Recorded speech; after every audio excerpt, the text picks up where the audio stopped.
We will have a good conversation, won't we, Liam? Definitely, definitely. Yeah. Mm-hmm.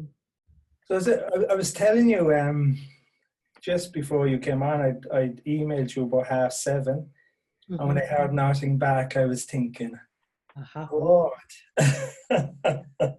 And you could feel your nervous system starting to mobilize. Oh, totally. I could feel my chest shutting down.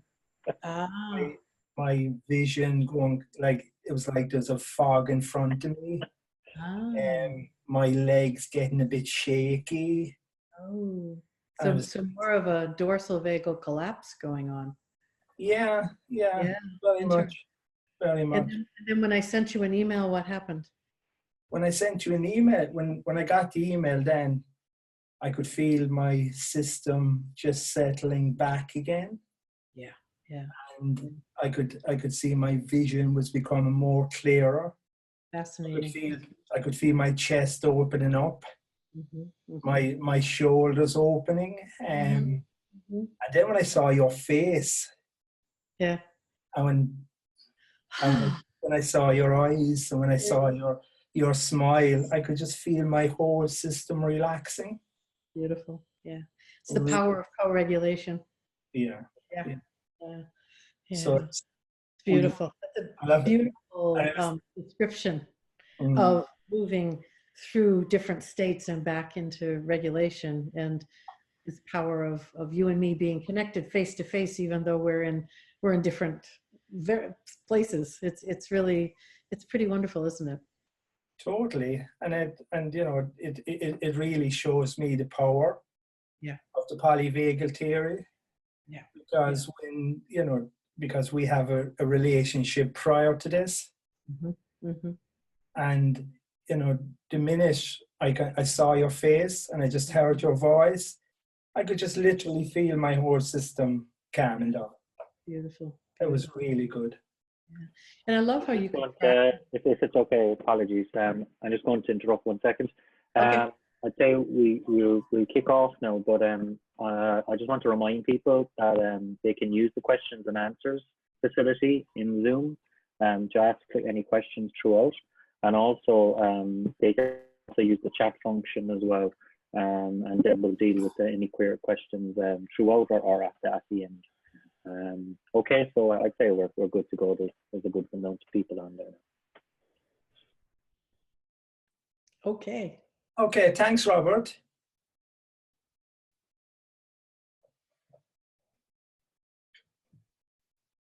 I can't see Deb now, Robert. You can't see me? Uh-oh. I'm here. My system is back down again. Well, I can see you, so. Hello, everybody. My name is Liam from PCPSI, and I hope everyone enjoyed myself and Deb's little interaction there. That was a little prequel to the polyvagal theory. And so just to introduce Deb. Deb is a clinician, consultant, and author specializing in working with complex trauma. Deb's special interest is in the polyvagal theory, Dr. Stephen Porges' work, and the influence of the autonomic nervous system in shaping the ways we move through the world. And I think we gave a good example of that. Yes.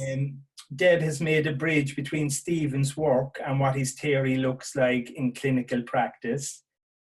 And I'm delighted to announce that, Deb, you're going to be joining us in Belfast on the 26th and the 27th of April.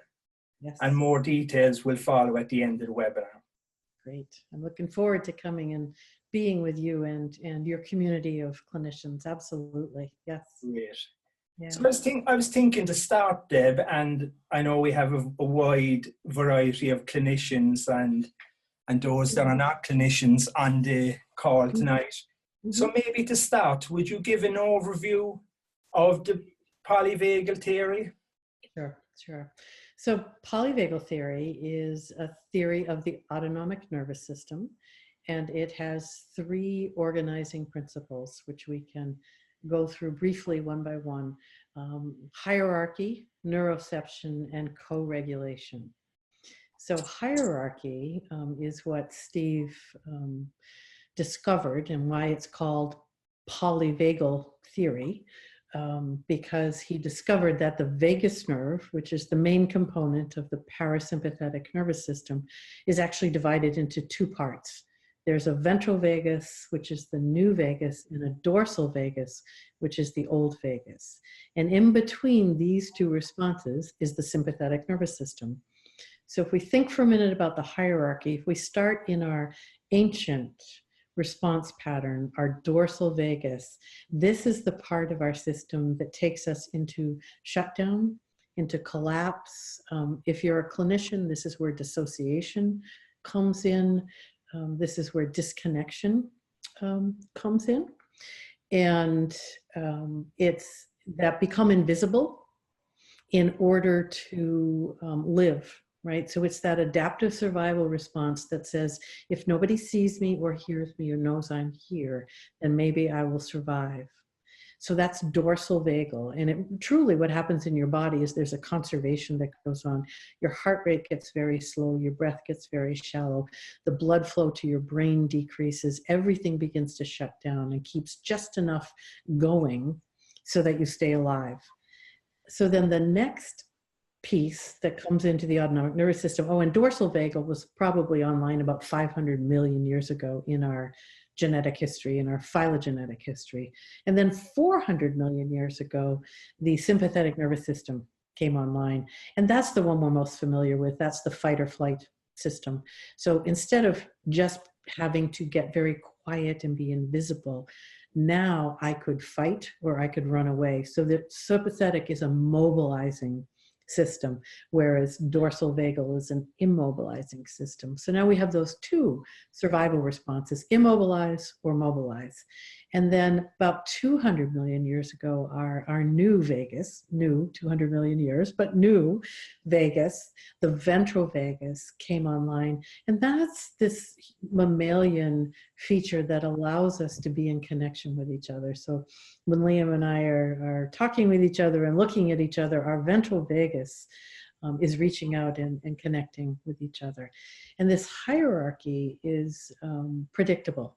So as we leave ventral vagal land, if we leave this place of being so safe and social, our move next is to sympathetic, a bit of mobilizing fight flight.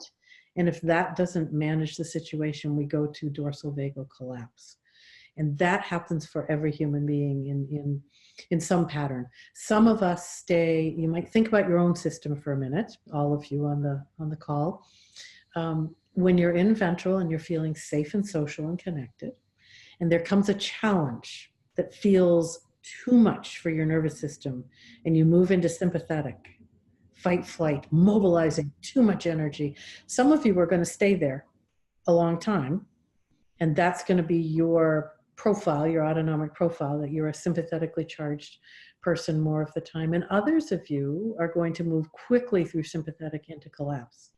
And that's going to be your profile. So you can spend a moment just thinking, what's my profile? And so for me, I'm more of a dorsal vagal collapse person. I move quickly through sympathetic to collapse. How about you, Liam? What would you say for you? I think so, very much shutdown, collapse. Yeah. What even the example I gave now just before I came on at 7:30, I was just after doing some mindfulness kind of orientating, and I was doing that for about a half an hour, and I could really feel, I felt great, and I could really feel that my vision was great, which is always a good sign for me. My chest was opened, my shoulders were opened. I was really looking forward to seeing you. Yeah. And then at 7:30, when you didn't respond to me, the first place that collapses with me is my chest. Right. So my chest goes into this collapse. Yes. And then my vision starts going. And then your nervous system sends this information to your brain, and your brain makes a story. And the story was first, oh, maybe I have the dates wrong, or... Totally. Yeah. So yeah, so very, very much the same as you, Deb, which is great. Great. That's why we probably feel so connected to each other, really. Yeah, our systems understand each other. Yeah. So that's the hierarchy that, you know, and some of you are going to find you join Liam and me in the dorsal vagal camp, and others of you are going to say, oh, I'm more in the sympathetic side. So, you know, if you come to the workshop at the end of April, we'll begin to, you know, understand better our own nervous systems, because that's where this really starts. Our ability to track our own nervous system response is where we start. We cannot really show up for our clients and help them track their systems until we know our own systems. So that's hierarchy. And then the second organizing principle is what is called neuroception. And neuroception is the term that Steve made up to illustrate what happens for the nervous system. It's the nervous system's way of perceiving what's going on, but the word perception involves the cortex, right? It involves the thinking parts of our brain. And the nervous system is below the thinking parts of the brain. So he needed a word that would be the nervous system's way of taking in information. So he coined the word neuroception, which I like. I think it's a great word. And neuroception is listening in three places all the time. It's listening inside our bodies to what's going on in our viscera, in our muscles, in our organs. It's listening outside in the environment to get a sense of what the environment is bringing us. And then it's listening between two nervous systems. So I'm in an unfamiliar place today doing this webinar. I'm actually in Florida with Steve Borges, and we're working on a project. So I'm in a room I've never done a webinar in before. And so my nervous system inside, I'm feeling regulated and I'm getting cues of safety. In this environment, I notice there's unexpected things. There's light, there's the walls blank in back of me, which is disconcerting when I'm looking, you know, in the screen. So there's some cues of danger there to my neuroception. And then between two nervous systems, you know, like Liam was saying, Liam and I know each other through this and feel comfortable with each other. So my nervous system is feeling connection to another nervous system, and that's a cue of safety. So you might think for a minute wherever you are and just stop for a moment and notice, you know, what is neuroception sending you from inside your body? Are there cues of safety or danger? And then look out into the environment. What are the cues in the environment you're in? And then as you connect to another nervous system, whether it's my nervous system through the image or Liam's through the image or another person's, what are the cues that your nervous system is taking in? And that process of neuroception through those three streams is happening every second that we're alive. And it happens in the background. And so part of the work of polyvagal informed therapy is to bring awareness to neuroception. And because we don't necessarily understand neuroception, but we feel the output of neuroception.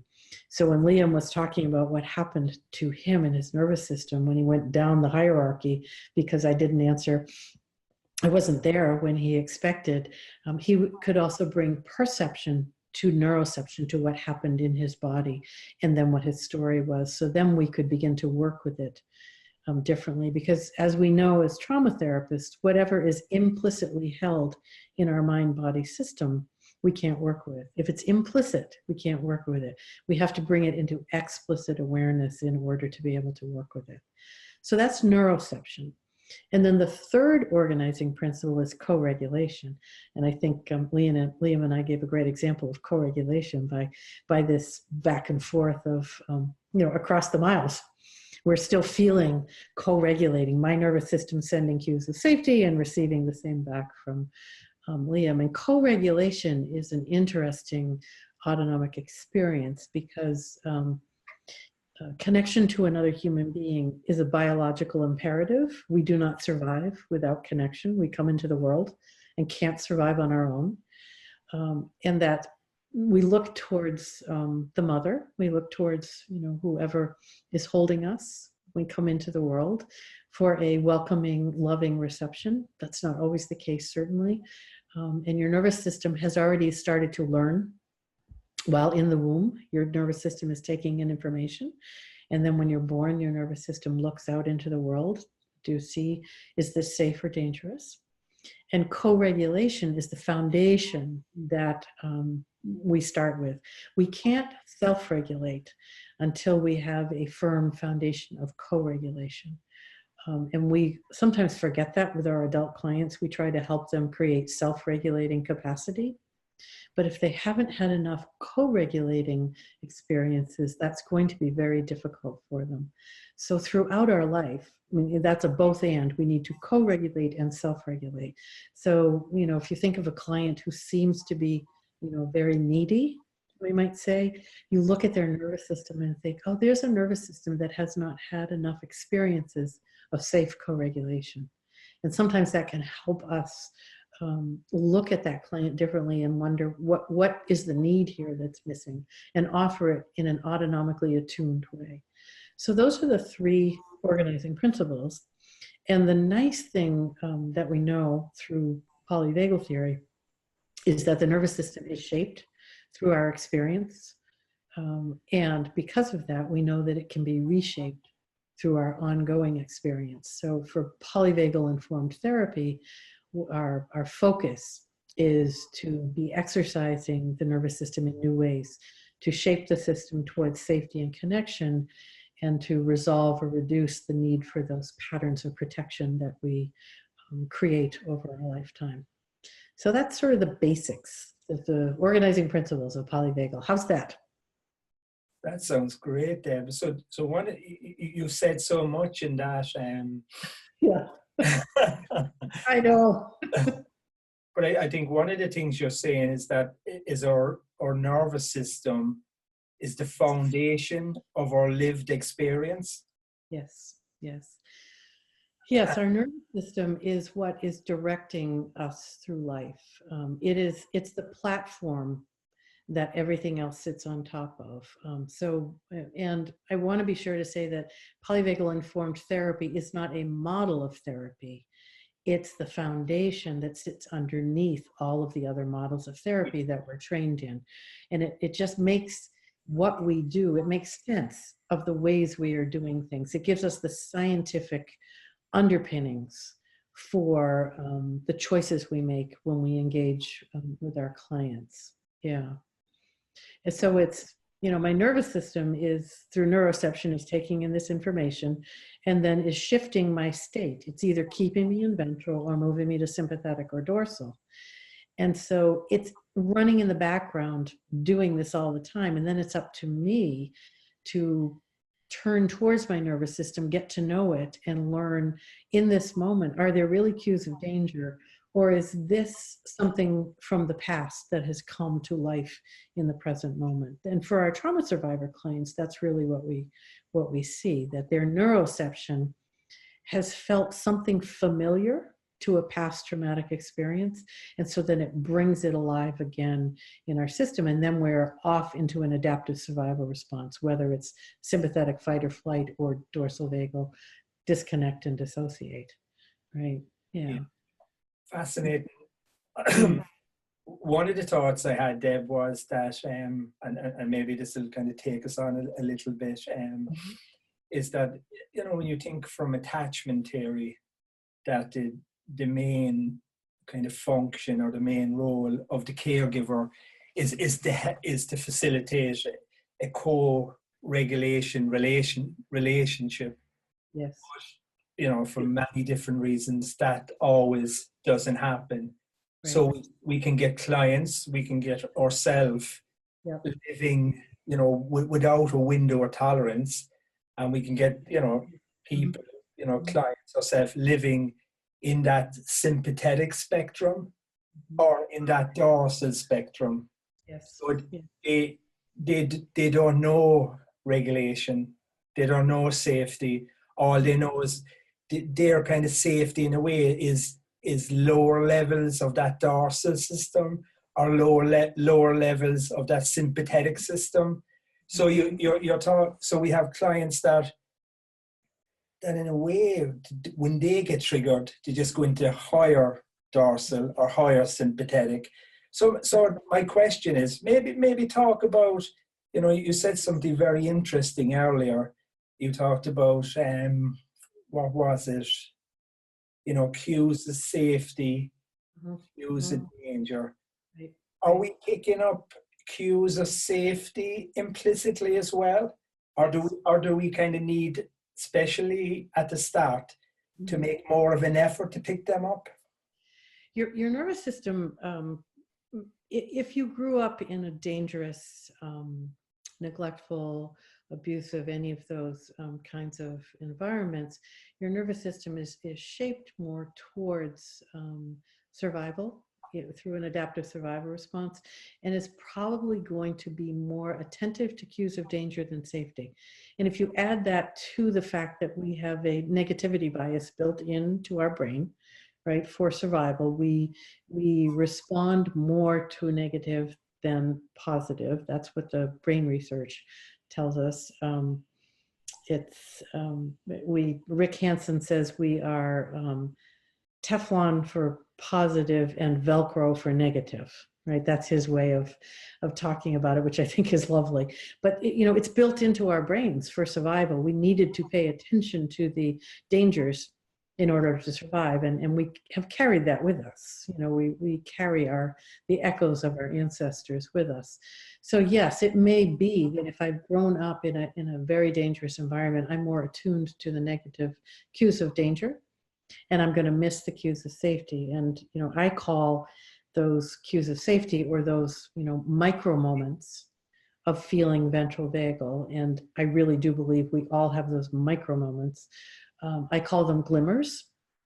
And so we want to pay attention to the glimmers that happen in our day when we're working with a client, and we're hearing the trauma-saturated narrative, and there's this one glimmer of something that felt sweet or connecting or safe enough to land on. I'll often say, oh, can we wait a minute? Tell me that again. That felt like a glimmer. We should mark that, because we will go right by it without making any attempt to land on it and notice it. And I let my clients know that this is in no way discounting the trauma story that we're working with, but it's a reminder that your nervous system can also find these micro moments of safety, even in the midst of the trauma. And I find that to be true of all of the clients that I work with, that there are these micro moments of goodness, of safety. And to think about attachment for just a moment, if people and relationships have been dangerous historically, then I help my clients find these micro moments of ventral and these glimmers, not with other people, but with pets. Pets are an incredibly rich source of co-regulation, and nature. Research has shown that nature is pretty predictably activating of these ventral vagal moments. So there are ways to offer clients moments of ventral vagal regulation so that they can know them in their body, and then we can begin to expand on those. Yeah, good. Would you have an example of that, Deb? What that might look like in a session with a client, if you were helping a client, with one of these micro moments? Sure. I was working with a client a couple of weeks ago who was, we're trying to figure out a transition pathway for her, because she needs more regular clinical contact than I can offer right now in my new roles. And so we were working on transition, which, as you know, can be very hard for clients, also hard for therapists to be saying goodbye when the work isn't done yet. And so we were, trying to help her. She goes to more dorsal, and we were really working with, where are you right now and how do we come back? And I simply sat next to her on the couch. So, as if we were both looking out together in the same direction. And we were just barely touching. And I said, so as we look out here together, let's just take a moment and look forward together. And I could feel her system just for a moment, sort of relaxing a bit. And she sighed, and sighing, as you know, is an example of your nervous system trying to regulate. And I just noticed, and I said, oh, there's a sigh. Let's just notice that, and let's be with that together just for a moment. Where are you right now? And she was able to say, oh, it was a moment of ventral. I said, okay, that's great. Now let's go back to, working with this difficult problem. And then a few minutes later, we had this moment where we laughed together about something, because it was just like, we can't figure this out. And we both laughed for a moment. And I said, oh, there we are. We both just had a moment of ventral together, didn't we?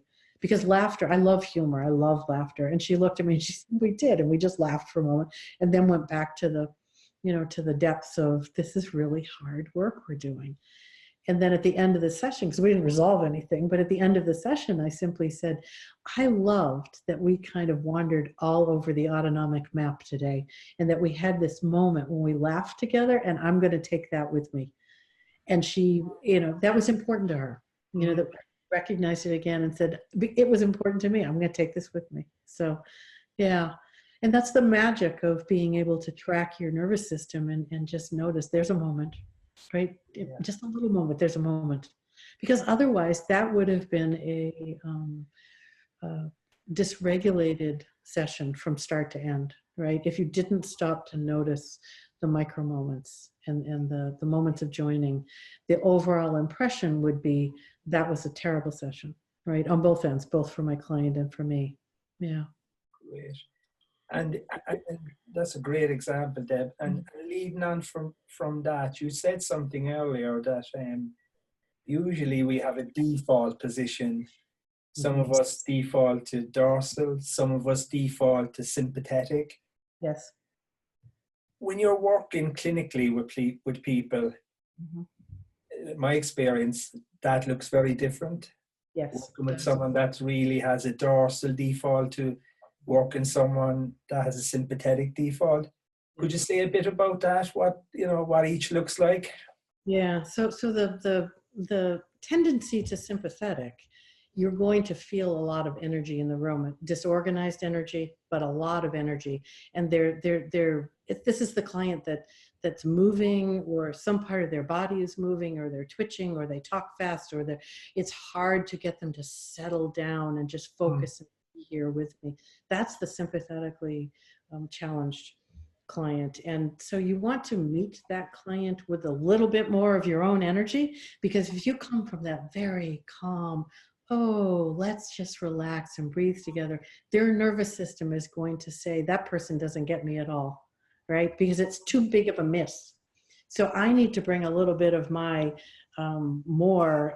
it's still ventral, but more passionate energy, and say, wow, I can really feel that your nervous system is all over the place right now. Let's see if we can join together in this. So you can feel the energy behind my system joining. Whereas with my dorsal clients, my clients who are much more prone to that dorsal collapse, you know it when it happens, and it can happen just in a moment and then come back, but it's like, where did you just go? You know that feeling when you're working with a client and then, where did they go? Oh, now they're back. Where did they go? Right? That's the dorsal coming in to take them away. And sometimes they'll come back and sometimes they'll stay gone, right? They just sort of stare off into space, or their body is very still, but it's not a relaxed still. It's more of a not here still, right? And there's no energy. You can feel the energy just went out of the room.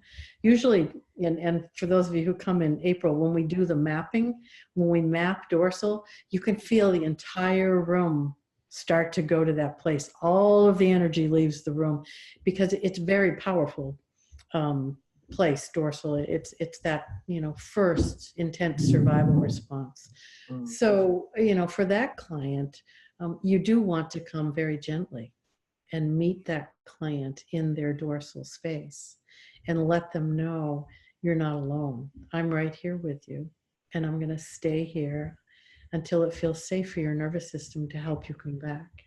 You can feel the difference, right? Yeah. Right. So with dorsal, you're going to be with and you're going to offer some guidance very gently. I can, and let the client know they're not alone, because in dorsal, the experiences of being alone, no one's ever going to find me here and I'm going to die here. That's the dorsal experience. Whereas in sympathetic, I'll often meet my client and say, well, you lead, right? I don't need to lead, you lead. I'll go where you are and we'll go together, right? Because they've got so much energy. Whereas in dorsal, you need to be the guide because they're lost, right? So they're both survival responses, but they require you to tune in differently and offer a bit different resource. Yeah. It sounds great, Deb. I think what you're talking about is the whole area of attunement. Yes. Yeah. And I think, I really liked what you said about someone, with a default towards dorsal more, and, you're wanting to let them know that they're not alone, but at the same time, you're not expecting anything relationally from them, because their nervous system is not in a state to support social engagement. Exactly. And then attunement for someone that's more sympathetic dominant, in a way what they're looking for, because they're in fight or flight, they're looking for an alliance. Yep. So they're kind of nearly saying, I need you to have my back. Exactly. I need you to be angry with me. I need you to be, whatever this feeling is with me. I need to know that you understand me by joining me in this. And by joining, and I do teach the people who come to my trainings, I teach you how to join, but it doesn't mean that I'm going to be sympathetically charged. It means that I'm going to be anchored in my own ventral vagal system, but I'm going to bring enough sympathetic energy so that I can meet that client. Just like I'm not going to dorsal disconnect, but I'm going to be anchored in ventral that allows me to go be with my client in dorsal and have them feel that we're sharing an autonomic state. Absolutely. And the danger for therapists is that our systems will pull us into our own dysregulated response, right? So that's why we need to know our system and to know how to anchor in ventral. That I think is our responsibility as therapists, is to be regulated and then offer that regulating energy in the way it is needed for the other person's nervous system. Yeah. And if that happens for you, Deb, is that something that you're going to be congruent with clients about, that if you do kind of go into some... Absolutely. I think that's the other requirement for, working in this polyvagal informed way, is that if I do, have a momentary dysregulation, and hopefully it's only a momentary dysregulation, that I then have my own ways of coming back to regulation. For me, it's breath. Breath is, for me, the quickest way to come back to regulation, often a sigh. I'll come back to regulation. And then, so if that happened for me, I might sigh, I might go say, oh, Liam, your nervous system might have picked up that I just kind of checked out for a moment. So I want you to feel I'm back, and let your nervous system reconnect with mine. And I want you to know that that was something that happened inside my system, and it's nothing to do with anything you said or did, right? Because I don't want you to take that on. You didn't do anything. My nervous system dysregulated. And if it's something sort of not too personal, I'll share what it was. I was, my favorite story happened over this winter. My office is in my home, and I let my clients choose where they want to sit, which again, I think is an important concept every week. If you have a bunch of different seats in your office, to come in and say, so ask your clients, so check in with your nervous system and just see which seat feels like the place that is welcoming you today. And so on this particular day, my client picked the chair that faces in. So I was sitting on the couch that was facing out towards the backyard, the sliding glass door to the backyard. And there was a squirrel that kept running back and forth. Wow. And I could not stay focused on my client. I was trying so hard, but you see something and, you look. And so I finally said, stop, come sit next to me on the couch here. when she came and sit next to me. And I said, so just look out the window with me. And here comes this squirrel going back and forth. That's what I've been noticing the entire time. And I just needed you to come and see that with me so that you understood why you felt like my system was here, gone, That's what's been happening. And we could enjoy that together. And it was interesting because then she went back to sit in the chair and I came back and she said, I'm so glad you had me do that because I didn't know what was going on and I think I wasn't really aware of it. But now that you brought my attention to it, I think I was making up a story that I was, that you weren't interested in me today. Wow. So that's what happens because the nervous system sends a biological message up to the brain. And then the brain makes up a story to make sense of what's going on in the body, not the other way around. So the body state, the autonomic nervous system state, the information is fed up to the brain and the brain has to make sense of it in some way. And for most of our clients, the way they make sense of it is to make a meaning about themselves, right? That's really what happens. So it's important when we leave for a moment and come back autonomically, rupture, and these ruptures happen all the time. So when there's a rupture, it's really important to make an intentional repair. So to be transparent about it and make the repair. Yeah. Yeah. Yeah. So important, rupture and repair. Mm-hmm. And I really liked what you had to say that, you know, in relation to our autonomic state, that if our autonomic state is in a state of safety versus in a state of dorsal, the story is going to be very different. Yes, the story is very different. And we can play around with that in a simple way for a moment. So, you know, if we think of some, and I do this with my clients, think of some simple experience. I always say it doesn't have to have any meaning whatsoever, just some simple experience. And, you know, I'll use an example. I was trying to figure out a flight arrangement a little earlier, trying to get from one place to another. Apparently impossible to get from this one place to another. You know, it's like, you can't do it without going 4 other places first. So from a dorsal place, from that place of disconnection, and dorsal is hopeless and despair. You know, if I take a moment and think about it, my story becomes, I should just give up trying to go teach these people. It's never going to happen. What am I thinking? I'm just going to give up, right? And if I move into sympathetic, that mobilized place, and think about that stupid airline schedule, which you can hear already, that's what it becomes. The story becomes, good grief, this is ridiculous. There has to be a way to make these airlines fly where I want to go, right? Yeah. And then if I come into ventral, which may take me a moment here, if I come into ventral, you know, the story becomes, I'm going to have to spend some time looking around at different airlines to figure out what the best way to get there is, right? So 3 very different stories simply because I can just be in 3 different states, right? And you notice from ventral, that's the place where we have options, where we're creative, where our prefrontal cortex is active and online. From sympathetic and dorsal, our prefrontal cortex has gone either offline totally or very low, and we get stuck in a very narrow story. Yeah. Great. What I'm thinking about at this stage, Deb, is that there's actually some questions coming in. Beautiful. Can you read them from your side? Let me look. A question from Nuala. Yeah, let's see. Q&A. My question is, what's the cost to you of co-regulating so very many people? That's a great question.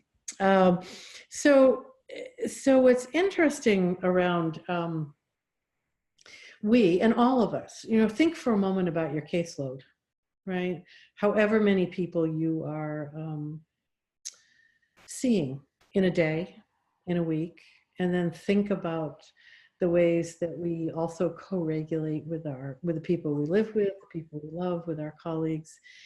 And we have to make sure that we are practicing the right kinds of self-care, that we are getting our nervous system nourished in the ways that are right for us. So for me, you know, Liam, you were talking about meditating. You had been meditating, and that's one way that you nourish your nervous system. Is that right? Yeah. And so for me, that is not a way I nourish my nervous system, right? So my nervous system does not respond to that the way yours does. So we would create our own self-care plans, and yours would include meditation. Mine's going to include listening to the ocean. It's very nourishing for me. Seeing the sea. You know, I need to be near ocean. Mine involves, believe it or not, I love to read research. So for me, reading research is nourishing. For someone else, you know, watching a Netflix movie is nourishing. So again, we have to be so careful, because in our line of work, we are taking responsibility for our own and someone else's nervous system all the time. And yes, it can be very depleting. And so we have to be able to track our nervous system and say, oh, I am reaching the point where I'm getting depleted and I need to go fill, and here are the things I can do to go fill. So it's a great question, and something that we need to pay attention to, because we're at risk for vicarious trauma and burnout, which is very common in our profession. And, you know, we make lots of plans, but for me, the plan is not through my brain, through my cognition, it's through my nervous system. What does my nervous system feel is nourishing? And that can change week to week. And it may for you too as well, Liam. It may not be that you meditate every day. It may be that some days there's something else you do.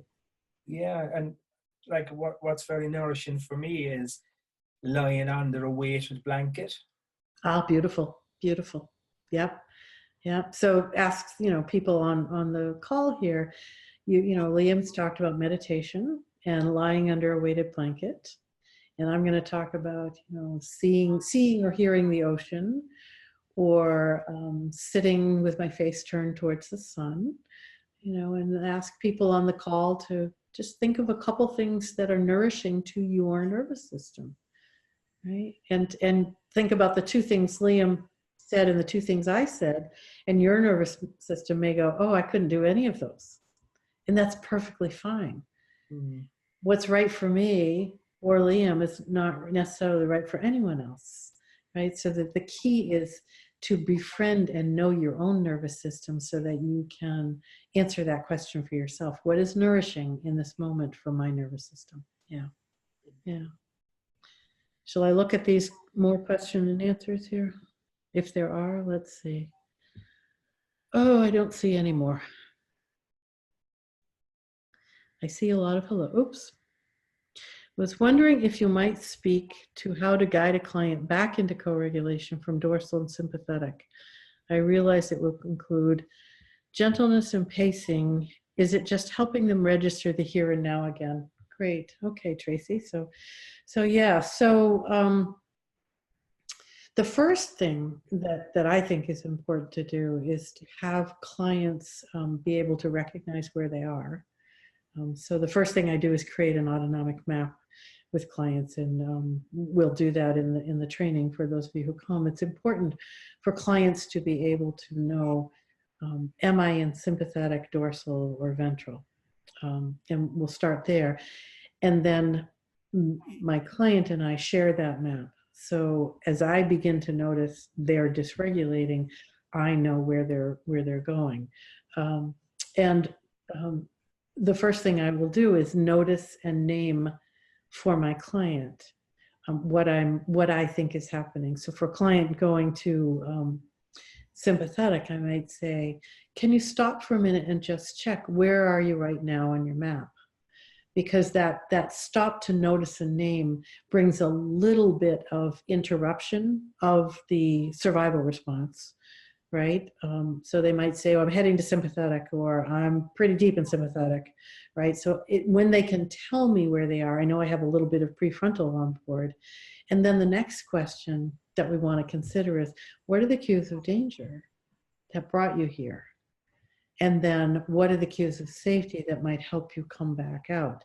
And depending on how deeply dysregulated a client is, they're not going to be able to help you answer those questions in the moment. But I'm going to be asking them out loud, and I'm going to be trying to answer them out loud. The same from dorsal. If a client's gone to dorsal, my asking them where they are in their map is probably not useful, because they've gone to dorsal where they can't answer.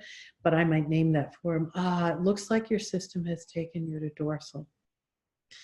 And when we come back to ventral, we're going to explore what were the cues of danger that triggered this, and what are the cues of safety that we're going to bring in.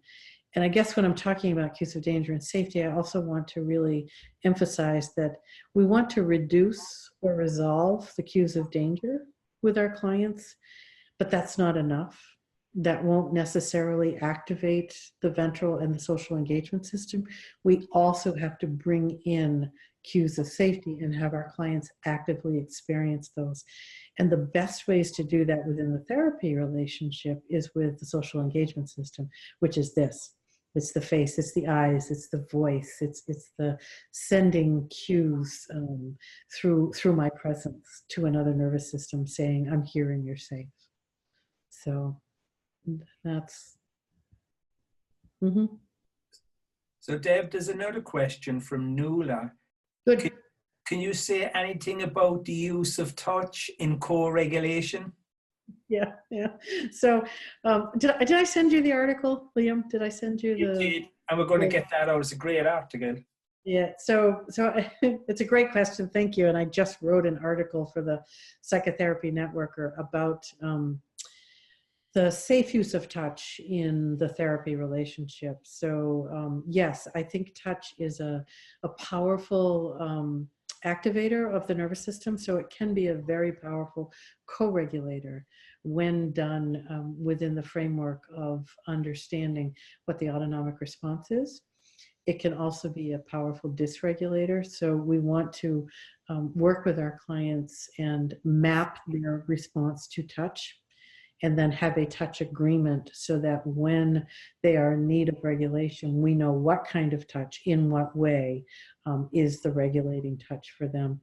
I will say that the research shows that if you place your hand between the shoulder blades of another person, it's pretty predictably activating of ventral vagal energy. So as long, and that's one of the touches that I always explore with my clients in the beginning of our work, and I tell them that. I say, so this has been shown to bring regulation back to a nervous system. Let's see what happens for you. And so that's one of the co-regulating touches that I always explore with a client early on, because if it is safe for a client, it really can help bring some ventral vagal back. Yeah. Great, thanks, Deb. Just another question from Michelle. Do you see a value in expressive therapies to assist co-regulation and encourage a vagus state? Expressive therapies like, what are we talking? Do we know? I'm not sure. If Michelle wants to just send in what she means by expressive therapies. That'd be great. And we'll go on to the next question while we're waiting. Yep, beautiful. It's from Vincent. Could you say a little, Deb, about the overlap between a client's polyvagal map and their predominant attachment style, dismissive, preoccupied, disorganized? Sure, yeah. So yeah, it's a great question. So the autonomic nervous system sets the stage for attachment to occur. Okay, so nervous system is a preamble to attachment, comes before attachment. If we are met in a co-regulating safe connection, then safe attachment is usually safe, secure attachment is the outcome, right? If we are met by another nervous system that is in sympathetic fight or flight predominantly, then I think we often tend to have that anxious ambivalent attachment because our nervous system is looking to the other nervous system, and it's confusing there. So that, you know, I don't know me, I'm looking to you to find out who I am. And then if our primary caregiver is mostly dorsal vagal shutdown, I think we often end up with an avoidant attachment style because I can't reach out and connect to the other person who's dorsal vagally disconnected and shut down. They're no longer here, they've disappeared. So now I have to depend on me, I can't depend on you, which is the hallmark of a avoidant attachment style. And then if you have a caregiver who does that looping between sympathetic and dorsal, which is not uncommon for unresolved trauma survivors, that there's a sympathetic fight flight and then a dorsal shutdown. Sympathetic fight flight, dorsal shutdown, which, you know, if we were mapping, that might look like a borderline characteristic. And I think that often brings the disorganized attachment style, because there's no safe ground, at least with dorsal or sympathetic predominating. There's an organization to the other person, and so my system can organize in anxious or avoidant. But when there's that looping that happens, there's disorganization, and so my attachment style is probably going to be disorganized as well. Does that make sense? That sounds great, Deb. Just Michelle has got back. Oh, good. Yeah. And the expressive therapies that she talked about is art, yes, drumming, dance, playfulness, creativity. Yes, beautiful. Absolutely. So absolutely, I think these are all encouraging of the nervous system to come into ventral vagal regulation. And I think the thing that I like most about any of these therapies is when we do them in connection with another person. So drumming with another, expressive art projects with another, music with another, movement with another. So even in my office, if I'm inviting my clients to do a simple movement, I'm going to do it with them, right? Because these are two nervous systems joined in this experience, and that joining, that co-regulation, even using the expressive therapies, is really important. So yes, absolutely, expressive therapies are wonderful. Yes. Okay, thanks, Deb. And there's a question from Anne. As a supervisor of clinicians, the deregulation as countertransference often arrives for co-regulation into the supervision space. When the co-regulation happens there, it then seems to transfer down again via the supervisee to the client in a cycle. It usually has really good effects on the client's process and on the supervisee's process. Can you help link this in some way? So I guess what I would say about becoming a polyvagal informed therapist is that it starts from the inside out. It starts by each of us understanding our own nervous system. And in supervision or consultation, if I am looking at the clinician that I'm helping, I'm wondering what's happening with their nervous system. And, you know, if we think about transference or countertransference, it's really how are our nervous systems meeting and what's happening between our nervous systems. So it may be that my client is having an experience that triggers my nervous system in some way, and then the story comes. So in supervision, I work with my colleagues to help them track what was familiar that your nervous system got triggered in this way. And let's bring some kind attention to that. And then my nervous system can hold the person I'm supervising in ventral vagal care and connection, so that they can understand that there's no shame, there's no blame when we experience transference, countertransference. It is simply two nervous systems that have joined in some way, and we need to find out what that is and find out what's the healthy way to manage that. Yeah. Great, thanks, Deb. And just to say, we're kind of running out of time, unfortunately, Deb. So maybe if I just give you one last question, and we'll make this the last question, and apologize that anybody that sent in a question and we didn't get a chance to answer it. Yes. But just to say that I think it's the 8th of April that we have another webinar. So we'll get plenty more time for questions then. So the last question, Deb, can you say a bit more about the ANS and children and how you might notice they are deregulated? What gets them there? Yeah, so kids' nervous systems are forming and are so sensitive to the environment, and you can notice with kids, you can see the dysregulation happening right in front of your eyes, right? Anybody who's parented a 2-year-old has seen the 2-year-old dissolve on the floor, and that's their nervous system dysregulating. It's so easy to see with kids. And so, with kids, it's also really enjoyable to work with, the polyvagal lens with their nervous system, because they can play, they can act out the 3 states of their nervous system. They can create in the sand. They can use animals and objects to show you what's happening in their nervous system. And the thing I think that's difficult for kids and incredibly important for kids is that they are dependent on the adults around them to be regulated. And so in my group practice, I would see the parents, and I had my 2 colleagues would see the kids, and they would often come to me and say, Deb, if you would fix your client, mine would be fine.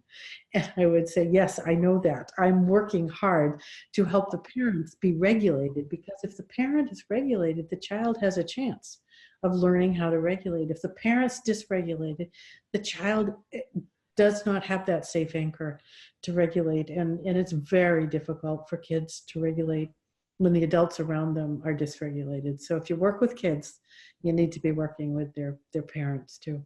Yeah. Okay. All right. Oh, wow. It's been lovely. It's been fantastic. I feel so satisfied now. Thank you. Good. Good. And we'll see you again in April. So we have another webinar on the 8th of April at 7:30. Beautiful. And as we said earlier, you're coming to Belfast on the 26th and 27th of April. Yeah, and I hope that people will join us there, because we really get to immerse ourselves in this, which will be great fun. Yeah. And Belfast is a great city, really a great city to visit. So anybody that wants to buy tickets can go to our website, www.pcpsi.ie, and you're more than welcome to join us in Belfast. And it's a really nice location. We were there last year with Dr. Janina Fisher. Ah, good, nice. We had a great 2 days. So if you come, be prepared to get to know your nervous system, and it'll be quite an adventure for all of us. It'll be great. Yeah. Yeah. So listen, Deb, enjoy the rest of your day. Thank you. And enjoy your work with Stephen, and give Stephen my regards. I will definitely do that. And just to tell everybody, Stephen Porges is coming to Ireland in September, the end of September. So we're really looking forward. So Deb is the trailblazer in Ireland. Then you can enjoy Steve with a better understanding of what he's talking about. Yes. Yeah. Exactly. Beautiful. Beautiful. Lovely. Listen, thank you, Deb. You're welcome. And I look forward to more conversation on the 8th of April, and really look forward to seeing you in Belfast face to face. Forward to it. Face to face. Our first face to face. Yes. In person. Definitely. I'm going to give you a big hug. Great. Good. And I'd just like to thank everybody for joining us, and look forward to seeing everybody again on the 8th of April. Absolutely. Bye, everybody. Bye. Everybody. Thank you. We'll distribute the recording of the webinar during the week. Thanks again for everyone for joining us. Thanks, Robert. Take care. Thanks, Deb. Thanks, Ian. Bye now. Bye. Bye, Deb.